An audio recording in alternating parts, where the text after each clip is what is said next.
नमस्कार, मैं हूं आपके साथ एंकर प्रियांशु और आप देख रहे हैं SBCN टाइम्स।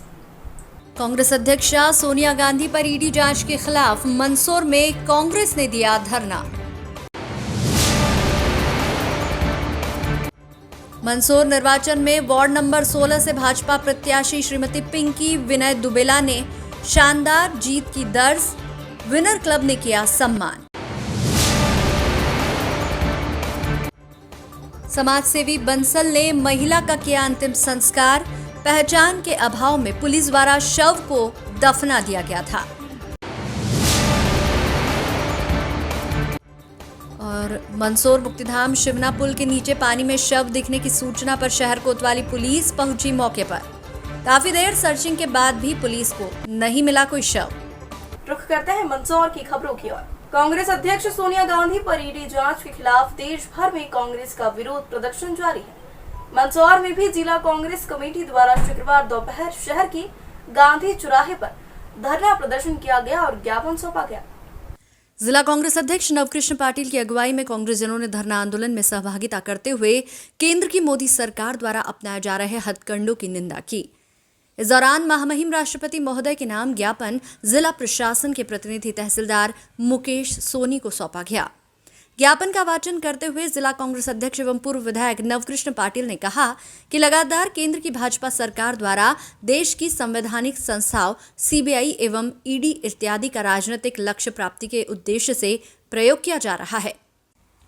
देश के विपक्ष के नेताओं को डराने एवं ब्लैकमेल करने के इरादे से केंद्र की मोदी सरकार द्वारा जो हथकंडे अपनाए जा रहे हैं, ऐसा स्वाधीन भारत के इतिहास में आज तक नहीं हुआ। देश की आज़ादी की जंग लड़ने वाले नेशनल हेराल्ड समाचार पत्र को बचाने के कांग्रेस के प्रयासों से बौखलाकर कांग्रेस अध्यक्षा श्रीमती सोनिया जी गांधी को ED द्वारा पूछताछ करते हुए उनकी छवि धूमिल करने की कोशिश की जा रही है। वर्तमान समय में केंद्र की मोदी सरकार द्वारा PM केयर फंड का दुरुपयोग करने के अलावा कुछ भ्रष्ट उद्योगपतियों के साथ मिल देश हित को नुकसान पहुंचाने संबंधी अनेक मामले जग जाहिर है। उसके बावजूद केंद्र सरकार की नीति आत्मावलोकन की बजाय विपक्ष के साथ बदला लेने की दिखाई दे रही है। अतः महामहिम से अनुरोध है कि तत्काल केंद्र की मोदी सरकार को कांग्रेस अध्यक्षा श्रीमती सोनिया जी गांधी सहित प्रमुख विपक्षी नेताओं पर झूठी शिकायतों को निरस्त करने हेतु आदेश प्रदान करने। धरना प्रदर्शन के दौरान बड़ी संख्या में कांग्रेस जन उपस्थित रहे। Visual bite. SBCN टाइम्स के लिए मंदसौर से रोहित जटिया की रिपोर्ट। शादी होके जाती है वो उस देश की धरोहर और लाज और इज्जत का दायरा रहता है। आपने तो अपनी सारी सीमाएं पार करके एक महिला, अरे इतना डर रहे हो आप सोनिया गांधी जी से, इतना डर रहे हो आप राहुल गांधी जी से, मतलब है आप मानते हो कि देश में उनका कुछ अस्तित्व है और उनका अस्तित्व दिन पे दिन बढ़ेगा, कम नहीं होगा। नरेंद्र मोदी जी, आप जो देखिए, नेशनल हेराल्ड मामले में सोनिया जी के ऊपर गलत आरोप लगाकर उन्हें ED के समक्ष बैठाकर बार बार विपक्ष को धमकी देकर ये काम बन गया है भारतीय जनता पार्टी की सरकार का। आज़ादी के पहले जिस प्रकार से अंग्रेजों ने देश के ऊपर शासन किया, लोगों को मारा पीटा अत्याचार किए, वही काम भारतीय जनता पार्टी की वर्तमान सरकार कर रही है। बहुत आश्चर्य होता है इस बात को लेकर कि नेशनल हेराल्ड जैसा अखबार जिसने अंग्रेजों के खिलाफ खूब छापा और देश की वास्तविकता दुनिया के सामने रखी, उसको लेकर के आरोप प्रत्यारोप का दौर चल रहा है। यही भारतीय जनता पार्टी की सरकार है जो आज़ादी के पहले जिस प्रकार से अंग्रेजों का शासन था, अनाज पर टैक्स लगाया जाता था, ये वही भारतीय जनता पार्टी की सरकार है जो मुद्दों को साइड में रखकर, बेरोजगारी को साइड में रखकर, भटकते युवाओं बेरोजगारी को साइड में रखकर केवल और केवल अत्याचार करने में तुली हुई है। बहुत आश्चर्य होता है कि आज के समय में जब अंग्रेजों ने अनाज पर टैक्स लगाया था, ये GST जैसा टैक्स इस समय आज देश की गरीब जनता पर लगा रहे हैं, अनाज पर टैक्स लगा रहे हैं। आज इसी बात को लेकर हमारा विरोध प्रदर्शन है। ये केवल एक इशारा है सरकार का, इसके आगे हम उग्र आंदोलन करेंगे। सर, आपका शुभ नाम? दीपक सिंह। करना पड़ता था, तब है क्या करें? देखिए, कांग्रेस का एक समाचार पत्र नेशनल हेराल्ड, जिसने आज़ादी की लड़ाई में बहुत महत्वपूर्ण भूमिका निभाई थी, चले के बाद से कांग्रेस उसका संघर्ष करती आ रही है। भारतीय जनता पार्टी के जो प्रधानमंत्री जी और गृह मंत्री जी हैं, ये नेशनल हेराल्ड के मामले को लेकर हमारे नेता राहुल गांधी जी को 8-8, 12-12 घंटे 4-4 दिन तक पहले बुलाया, फिर सोनिया जी को बुलाया कल और 25 को फिर बुला रहे। ये और केवल कांग्रेस के नेताओं को ईडी के माध्यम से, सीआईडी के माध्यम से और उनको दबाना चाहते हैं। आज पूरे देश भर में, हमारे मध्य प्रदेश में सब जगह आज कांग्रेस के कार्यकर्ताओं का धरना है विरोध फलस्वरूप, और हमारा ये भारतीय जनता पार्टी को सीधा धरने के माध्यम से चेतावनी है कि जितना आप गेंद को दबाओगे, गेंद उतना उछाल करेगी। कांग्रेस के लोग आज़ादी की लड़ाई में अंग्रेजों से नहीं डरे तो भारतीय जनता पार्टी के लोगों से क्या डरेंगे। और कांग्रेस जब कितना साल सत्ता में रही, कांग्रेस ने कभी इस तरह के हथकंडे नहीं अपनाए। मैं हमारे स्वर्गीय नेता जो इस देश के प्रधानमंत्री रहे अडवाणी जी, ये अटल जी, उनका देना चाहता हूँ कि मोदी उनके चरित्र को अपनाए, इससे सीखे कि राजनीति होना चाहिए। हमारे प्रधानमंत्री उस वक्त राजीव गांधी जी, अटल जी की खराब हो गई तो सरकारी खर्चे से उनका इलाज करना ये होती। ये केवल विपक्ष की आवाज दबाना चाहते हैं। ये चाहते हैं कि स्पीड रहे गाड़ी में, ब्रेक का काम रहे ही नहीं। कांग्रेस ब्रेक का कर रही है और हमको इनकी मदद नहीं करने देंगे। 2023 में ऐसा होता है कांग्रेस अपनी जीत हासिल कर पाएगी। देखिए, लोग जो अभी आप देखें, आज मुद्दा मेन ये है, लेकिन आप देखिए, आप 1 किलो शक्कर खरीदने, चावल खरीदने जाएंगे, आटा खरीदने जाएंगे तो 25 किलो के बिलों में नीचे तक के में छोटे लोगों के उस पर जीएसटी लगा दी। को शर्म आना चाहिए भारतीय जनता पार्टी के लोगों को। ये तो हो गई गिरवी पड़ी अडानी और अंबानी के वहाँ पर। आप ये देखो कि परसों के दिन, आज का विषय आपने छेड़ा इसलिए बोल रहा हूँ, भाई 4 दिन पहले अडानी को एक दिया कि जितने 70% हमारी विद्युत का उत्पादन बिजली कोयले से होता है, उनको ये कहा कि विदेशी कोयला इसमें मिलाओगे तो आपका वो चलने देंगे प्लांट। और विदेशी कोयला कौन लाएगा? केवल और केवल एक आदमी तो आपका वो चलने देंगे प्लांट। और विदेशी कोयला कौन लाएगा? केवल और केवल एक आदमी लाएगा, वो लाएगा अडानी। तो ये क्या भैया भारतीय कोयले से उत्पादन नहीं हो रहा था? कितने सालों से हो रहा था। मतलब लूट सके तो लूटे, अंतकाल पछताएगा। ये सरकार भारतीय जनता पार्टी तो पूंजीपतियों की यहाँ गिरवी पड़ी हुई है। नगरपालिका परिषद मंदसौर के निर्वाचन में वार्ड नंबर 16 से भाजपा प्रत्याशी श्रीमती पिंकी विनय दुबेला ने शानदार जीत दर्ज की है, जिस पर विनर क्लब ने उनके निवास स्थान पर पहुंचकर निर्वाचित पार्षद श्रीमती पिंकी दुबेला का बहुमान किया। साथ ही हिंदूवादी नेता विनय दुबेला का साफा बांधकर व पुष्पमाला पहनाकर स्वागत किया गया। हाल ही में हुए मंदसौर नगरपालिका परिषद के चुनाव में भाजपा प्रत्याशी के रूप में पिंकी विनय दुबेला वार्ड नंबर 16 से अप्रत्याशित जीत हासिल की है। विनर क्लब के पदाधिकारियों सहित सदस्यगण उनके निजी निवास पर पहुंचे और उनका अभिवादन किया। इस अवसर पर विनर क्लब के अध्यक्ष विजय गहलोत ने कहा कि सच्ची भावना से यदि जरूरतमंद की सेवा के कार्य किए जाते हैं तो उसके परिणाम सुखद होते हैं, जिसका उदाहरण वार्ड नंबर 16 में देखने को मिला। विनय दुबेला विनर क्लब के वरिष्ठ संरक्षक है तथा उनके सामाजिक कार्यों के लिए जनता ने उनकी धर्मपत्नी श्रीमती पिंकी दुबेला को प्रचंड बहुमत देकर विजयश्री दिलाई। इस अवसर पर विनर क्लब के वरिष्ठ सदस्य नंद किशोर राठौर, ब्रजेश सेन मारूठिया, सुभाष गुप्ता, शंभू सेन राठौर, संजय मंडोवरा, विजय गहलोत, विकास बसेर, अनिल शिंदे, नवीन खोकर, विकास बसेर, क्षेत्र के रमेश लक्षकार, भोला दीवान, गोपाल सिंह राजावत आदि उपस्थित थे। जिंदाबाद भारतीय जनता पार्टी जिंदाबाद जिंदाबाद विनर क्लब जिंदाबाद। मंदसौर के समाज सेवी व नवनिर्वाचित पार्षद सुनील बंसल ने शुक्रवार को एक महिला का हिंदू रीति रिवाज के साथ अंतिम स्वागत किया। दरअसल मृतक महिला मुक्तिधाम गेट के बाहर ही भजन कीर्तन कर अपना गुजर बसर करती थी। महिला की पिछले दिनों तबीयत खराब हुई और शुक्रवार अल सुबह उसकी मौत हो गई।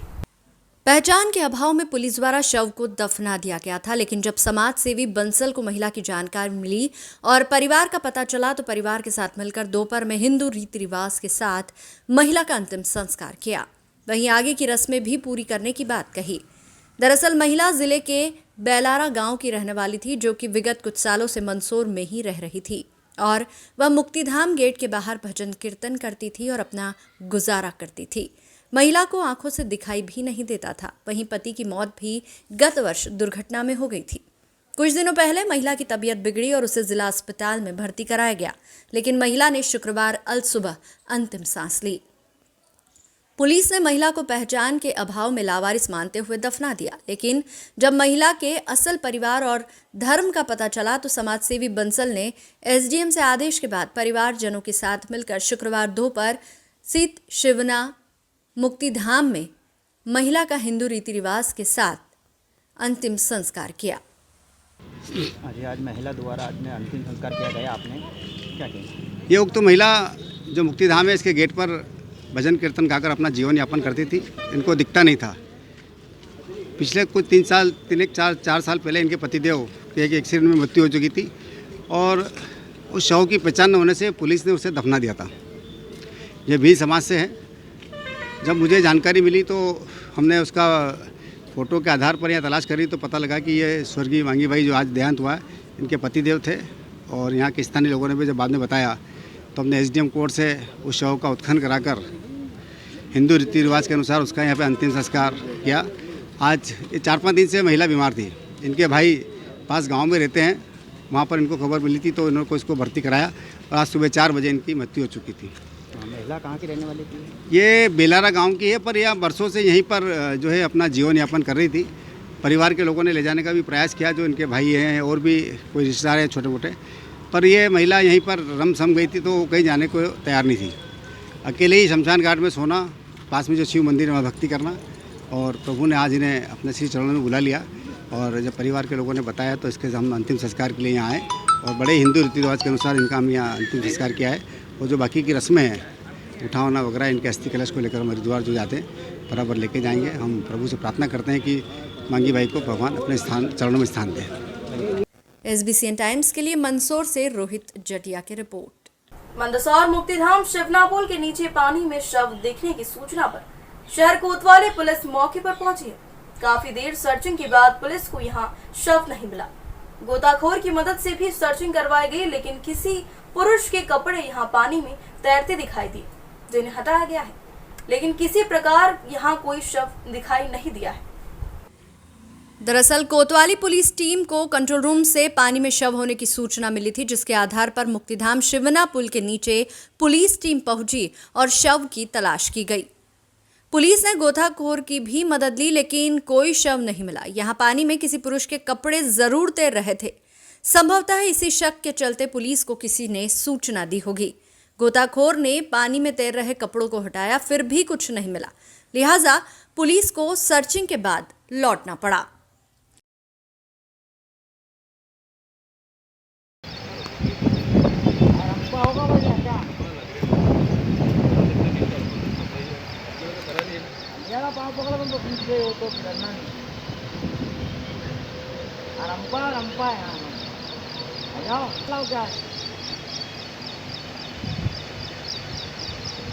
यहाँ पे सूचना मिली थी कि आपके डेड बॉडी वगैरह है, क्या क्या?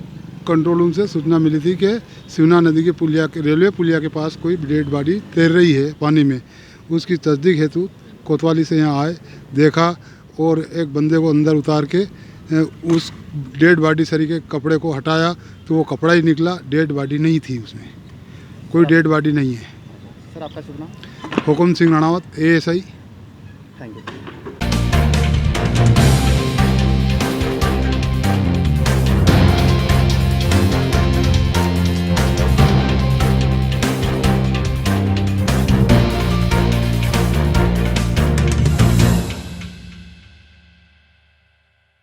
रुख करते हैं नीमच की खबरों की ओर। आजादी के अमृत महोत्सव के तहत मंदसौर के आयुर्वेदिक हॉस्पिटल की टीम द्वारा निःशुल्क चिकित्सा शिविर का आयोजन जिले भर में किया जा रहा है।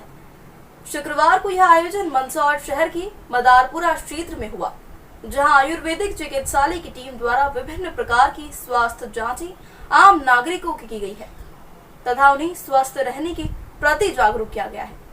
शिविर के दौरान आयुर्वेदिक हॉस्पिटल के डॉक्टर लोकेंद्र सोलंकी ने बताया कि आम आदमी को स्वास्थ्य के प्रति जागरूक करने के मकसद से जिले भर में चिकित्सा शिविर का आयोजन किया जा रहा है, जिसमें विभिन्न प्रकार के रोग सहित जांचें की जा रही है तथा उपयोगी दवाइयां भी उपलब्ध करवाई जा रही है। शुक्रवार को ये शिविर मंदसौर शहर के मदारपुरा क्षेत्र में आला हजरत मदरसा में आयोजित किया गया, जिसमें स्थानीय रहवासियों की अलग अलग प्रकार की स्वास्थ्य जांचें की गई और उन्हें स्वस्थ रहने के प्रति जागरूक किया गया। डॉक्टर सोलंकी ने बताया कि इस शिविर का मकसद इतना ही है कि सभी लोग अपने स्वास्थ्य के प्रति हमेशा जागरूक रहे। एक्सटेंशन बाइट SBCN टाइम्स के लिए मंदसौर से रोहित जटिया की रिपोर्ट।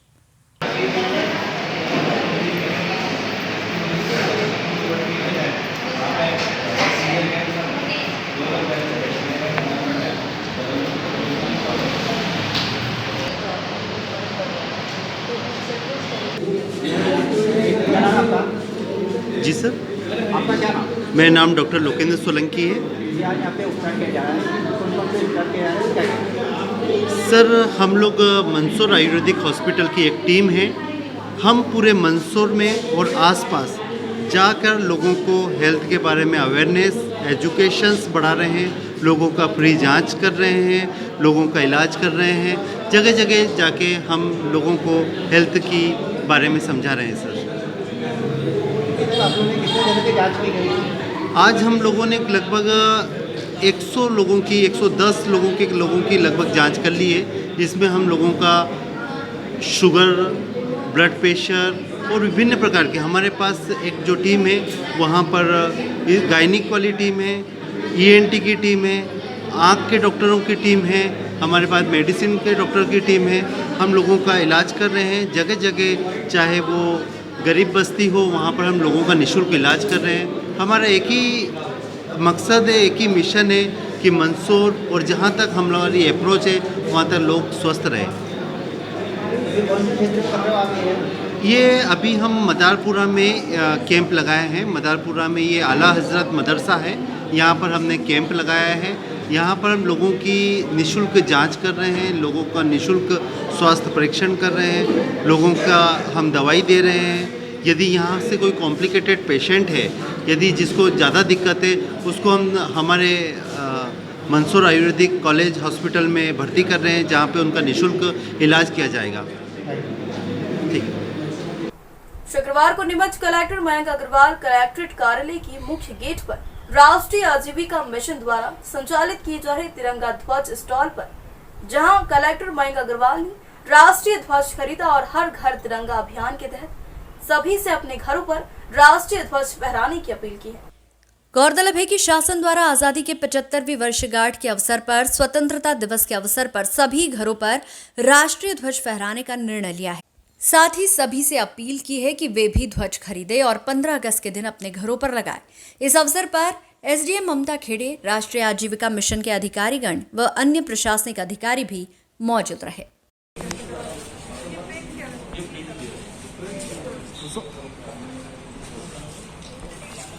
शुक्रवार को नीमच कलेक्ट्रेट कार्यालय में राष्ट्रीय अनुसूचित जाति जनजाति युवा संघ नाजी के द्वारा कलेक्ट्रेट में एक ज्ञापन दिया गया।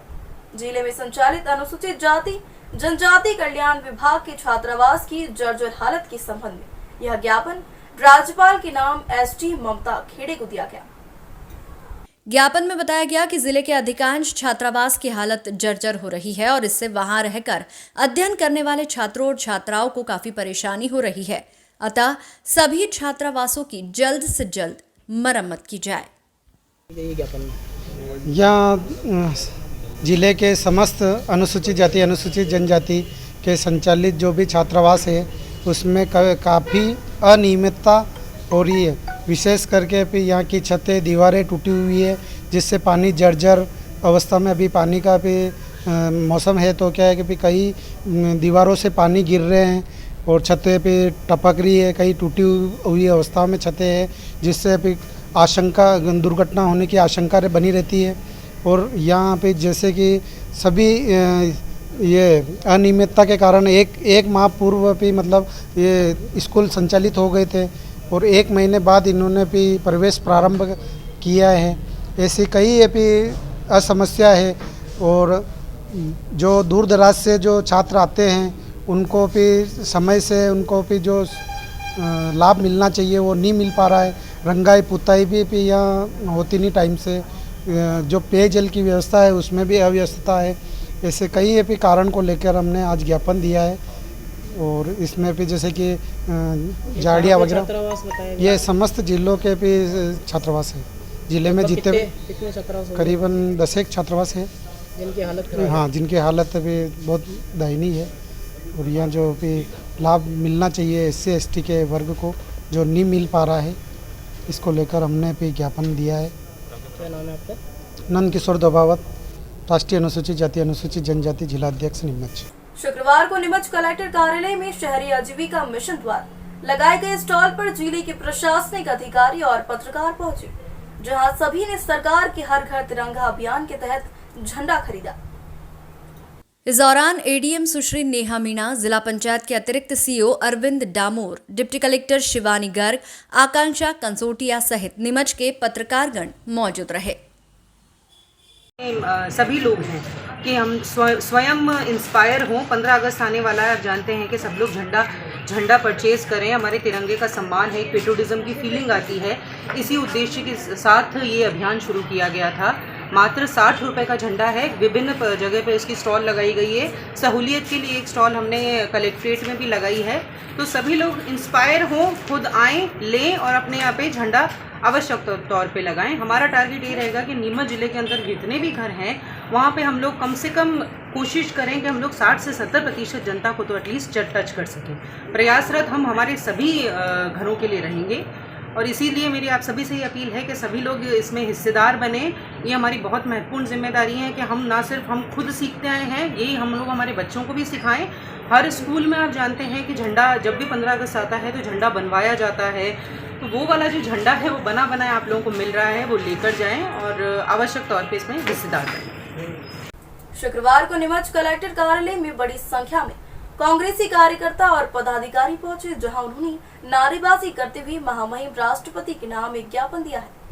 ज्ञापन में बताया कि केंद्र सरकार राजनीतिक व्यवस्था के चलते ईडी जैसी सरकार एजेंसियों का दुरुपयोग करते हुए सोनिया गांधी, राहुल गांधी के खिलाफ जबरन जांच कर रही है और झूठे मुकदमे चला रही है। ये अनुचित है। कांग्रेस इसका विरोध करती है। इस विरोध प्रदर्शन के दौरान पूर्व विधायक नंद किशोर पटेल, जिला कांग्रेस अध्यक्ष अजीत कांठेड़, तरुण बाहेती आदि कांग्रेसी कार्यकर्ता मौजूद रहे। ज्ञापन तहसीलदार अजय हिंगे ने लिया। किस बात का विरोध प्रदर्शन आपके द्वारा किया गया है? देखिए, जब से मोदी और शाह जी की ये जोड़ी केंद्र में सरकार बनी है, इनका एक काम चल रहा है कि सत्ता के साधनों का दुरुपयोग करके कैसे सांसदों को तोड़ना, कैसे पार्टियों को तोड़ना और कैसे जो है राजनीतिक जो मिशन है उसको नष्ट भ्रष्ट करना, ये काम भारतीय जनता पार्टी का पिछले 7 साल से चल रहा है।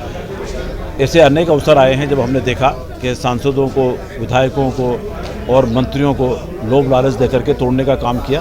उसके अलावा ईडी और जितनी जांच एजेंसियां हैं, उन जांच एजेंसियों की जांच के बहाने बड़े विपक्ष के नेताओं को डराने धमकाने का काम भारतीय जनता पार्टी ने अभी तक किया है। और देखा दूसरे सारे विपक्ष के नेता लोग, मायावती, मुलायम सिंह, ये सब उन डर की वजह से चुपचाप बैठे हुए हैं। भारतीय जनता पार्टी के लोग इस गलतफहमी में हैं कि इस तरह की हथकंडों से सोनिया गांधी जी को, राहुल जी को भी दबाया जा सकता है या प्रताड़ित किया जा सकता है। वे भूल रहे हैं कि गांधी परिवार वो परिवार है जिसने इस देश की आज़ादी के लिए, एकता और अखंडता के लिए बलिदान दिया है। इंदिरा गांधी का बलिदान हुआ इस देश की एकता और अखंडता के लिए, राजीव जी का बलिदान हुआ इस देश की एकता और अखंडता के लिए। गांधी परिवार का कोई सदस्य इन सत्ता के दबाव से, इनके हथकंडों से परेशान होकर राजनीति से और अपने लक्ष्य से भटकने वाला नहीं है। बड़ी आश्चर्य की बात है कि एक झूठे मामले को आधार बना करके सोनिया जी को, राहुल जी को घेरने का प्रयास किया। पिछले दिनों देखा कि ईडी ने राहुल जी से 55-56 घंटे पूछताछ करी, 8-8, 9-9 घंटे पूछताछ करी, पर राहुल जी कहीं पर भी डरे नहीं, झुके नहीं। उन्होंने इन सब चीज़ों का मजबूती के साथ मुकाबला किया और आज सब देख रहे हैं कि कांग्रेस के जो नेता है वो अपने पद से, अपने उद्देश्य से जो है कहीं पर भी भटक नहीं रहे। कल 21 को उन्होंने सोनिया जी को भी बुलाया। सोनिया जी वो महिला है जिन्होंने देश का प्रधानमंत्री पद छुटकाया। एक समय ऐसा था कि कांग्रेस के सारे सांसद एकजुट होकर के सोनिया जी को प्रधानमंत्री बनाना चाहते थे। उन्होंने वो पद त्याग करके मनमोहन सिंह जी को सौंपा। उनके नेतृत्व में 10 साल कांग्रेस की सरकार चली। ऐसी बड़ी नेता को केवल इसलिए कि वो कांग्रेस की है, उनके नेतृत्व में वापस सरकार आ सकती है, तो उनको प्रताड़ित करने के लिए वहाँ ईडी में बुलाया जा रहा है। कल उनको बुलाया गया, प्रियंका जी साथ में गई। फिर देखा लोगों ने कि ये सोनिया जी भी कहीं डरने वाली नहीं है, उनके प्रश्नों का जवाब वो दे रही है। एक झूठा मामला बना करके जो है पूरे देश में सोनिया जी की, राहुल जी की और कांग्रेस की छवि बिगाड़ने की कोशिश की जा रही है। ये प्रयास किया जा रहा है कि सोनिया जी, राहुल जी डरे और भाजपा का मुकाबला नहीं करे। ऐसा संभव होगा नहीं। पूरे देश में, दिल्ली में कांग्रेस के लोगों ने सोनिया जी के नेतृत्व को मजबूती। शुक्रवार को नीमच कलेक्ट्रेट कार्यालय की मुख्य गेट पर राष्ट्रीय शहरी आजीविका मिशन के द्वारा राष्ट्रीय ध्वज की एक स्टॉल लगाई गई। हर घर तिरंगा अभियान के तहत अधिक से अधिक घरों पर राष्ट्रीय ध्वज स्वतंत्रता दिवस पर लोग लगाए। इसी उद्देश्य से ये स्टॉल कलेक्ट्रेट कार्यालय में लगाई गई। इस दौरान स्व सहायता समूह की महिलाओं ने बड़ी संख्या में झंडे वितरित किए। स्व सहायता समूह के माध्यम से यह झंडे देने की दुकान लगाई गई है। क्या है मामला को लेकर के आज यहाँ पर जो है? जी सर, हमें नगर पालिका से ऑर्डर मिला है प्रवीण सर के द्वारा। उन्होंने हमें कहा कि स्वयं सहायता को झंडे निर्माण करना है, तो उसमें हमने फिर हमारे समूह सहायता की बचत पूछी थी सर ने कितनी है क्या है, तो हमने उन्हें बताई कि हमारे इतने समूह की बचत है, हम इतनी महिलाएं 20 महिलाएं, तो हम उस हिसाब से बोले आप इतना झंडे का निर्माण करो। तो हमारे 60 से 70 हज़ार रुपये इसमें लग चुका है। झंडे का निर्माण किया हमने सभी महिलाओं ने मिलके, और इसको अब सर ने बोला कि कलेक्टर ऑफिस में कल हमने नगर पालिका में लगाई थी सेल, आज यहाँ लगाई है, तो अब इसमें कितनी सेलिंग होती है, क्या होता है, वो देखना पड़ेगा सर। ये वो योजना के तहत तो कार्य नहीं हो रहा है जिसमें घर घर झंडा अभियान? जी सर, वही है, वो उसी की योजना के तहत ये काम हो रहा है। आगे कहाँ पर आपको स्टॉल लगाने के निर्देश? जी सर, अभी तो 2 जगह का मिला, तो 2 जगह हमने लगाई। अब कल पता चलेगा कहाँ कल कौन सी जगह लगानी है हमें स्टॉल। नगर पालिका में आपने जो झंडा लगाया लगभग कितने लोगों को वितरित किया? वो हमने करीब कर दिए 150 से 200 झंडे वितरित किए सर। और आज कलेक्टर कार्यालय में आज यहाँ लगी सर। ये कब से कब तक लगेगी? ये 4 बजे तक शाम को। क्या नाम है आपका? माया केथवास। क्या है आप? अध्यक्ष। शुक्रवार प्राप्त जानकारी के अनुसार नीमच के समीप स्थित चौथखेड़ा गांव में सांप पकड़ने के दौरान ब्राह्मण रूटी निवासी नाथुनाथ पिता छोगानाथ 50 वर्षीय की मौत हो गई। नाथुनाथ ने करीब 35 वर्षों में हजारों सांप पकड़े थे। गुरुवार शाम को वे चोखखोड़ा में बंसीलाल गुर्जर के खेत पर सांप पकड़ने गए थे। इसी दौरान सांप ने उनके एक हाथ पर 2 बार डस लिया, जिसके बाद गंभीर हालत में उन्हें जिला चिकित्सालय लाया गया, जहां पर डॉक्टरों ने मृत घोषित कर दिया। शुक्रवार सुबह उनके शव का परीक्षण कर शव परिजनों के सुपुर्द कर दिया है। वहीं पुलिस ने मर्ग कायम कर मामला जांच में लिया है। डेथ हुई है, ये कहाँ सांप पकड़ने गए थे, कब की घटना है, क्या है? चौथखेड़े गए थे सांप पकड़ने में, बंसी गुजर के वहाँ खेत पे पकड़ रहे थे। कब की घटना है? ये 4-5 बजे गए थे शाम को। क्या नाम है इनका? नातू। कहाँ के रहने? रावनंदी। आपका क्या नाम? रमेश। आप क्या लग देंगे? माणेजू। आप पकड़ रहे थे जब ये बच्चा? बहुत ही दुर्भाग्यपूर्ण घटना है और काफ़ी समय से नाथुनाथ जी जो है ये सेवाएं आम नागरिकों को दे रहे हैं। जब से हमने होश संभाला तब से हम देख रहे हैं जो भी उनके लिए सेवाओं के लिए आते थे वो आधी रात को भी अपन जाके बोलते थे तो उठ के वो चल देते थे और अपनी सेवाएं देते थे।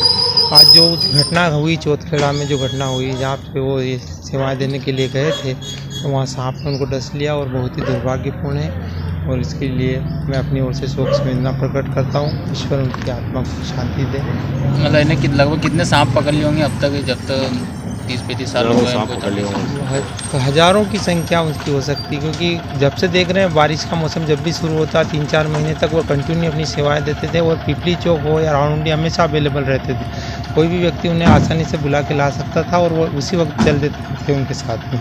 नीमच सिटी यही नहीं, बगाना, नीमच सिटी, छावनी, आसपास के गाँवों में जहाँ पर भी कोई आता था उनकी सेवाओं के लिए हमेशा तैयार रहते थे। ठीक है, आपका नाम? राकेश किलोरिया, पार्षद वार्ड नंबर 1। नीमच जिले सहित मनासा तहसील क्षेत्र में 18 जुलाई से 31 अगस्त तक दस्तक अभियान चल रहा है, जिसके तहत गांव हांसपुर में स्वास्थ्य विभाग की टीम ने घर घर जाकर बच्चों का वजन कर बीमारियों की जांच की है।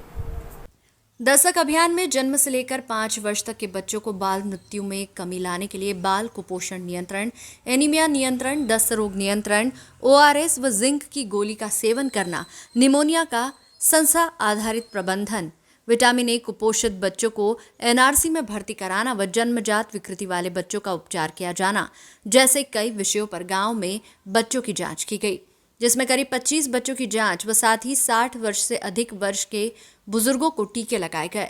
दस्तक अभियान के तहत ANM रजनी सोलंकी, CHO प्रियंका सोलंकी, आशा कार्यकर्ता, आंगनबाड़ी कार्यकर्ता, सहायिका द्वारा घर घर भ्रमण कर जन्म से लेकर 5 वर्ष तक के बच्चों को स्वास्थ्य सेवाएं प्रदान की गई। हासपुर में 18 तारीख से दस्तक अभियान चालू किया गया, जिसमें 0 से 5 वर्ष के बच्चों को HB की जांच, वजन की जांच और हाइट की जांच की गई। कुपोषित बच्चों की जांच की गई, जिसमें कोई भी अगर कुपोषित बच्चा होता है तो उसका जांच करके उसको रेफर करा गया, लेकिन अभी तक हमें कोई कुपोषित बच्चा नहीं मिला। और साथ साथ में कोविड का वैक्सीनेशन भी 12 से 14 वर्ष के बच्चों का, 18 से 19 वर्ष के बच्चों का और जो थर्ड डोज होगा प्रिकॉशन डोज उसको भी दिया गया। पब्लिक लगवा रही है और बच्चों को कोई कमी नहीं है। ORS घोल बांटा गया, बनाने का तरीका बताया गया। बच्चों में कोई भी बड़ी गंभीर बीमारी हो तो उसकी इलाज के लिए उनको रेफ़र किया गया। ये कितने दिन तक चलेगा ये अभियान? ये 1 मंथ का प्रोग्राम है, 18 से लेके 31 अगस्त तक, 18 जुलाई से लेके 31 अगस्त तक हर गांव में, हर वार्ड में 3 दिन का दौरा रहेगा और हर घर में हर बच्चे को 0 से 5 वर्ष के बच्चों को विटामिन 9 वर्ष से लेके 5 वर्ष के बच्चों को विटामिन ए पिलाई जाएगी। 6 खुराक पिलाई जाती है, हर 6 मंथ में पिलाई जाती है। क्या नाम आपका? रजनी सोलंकी।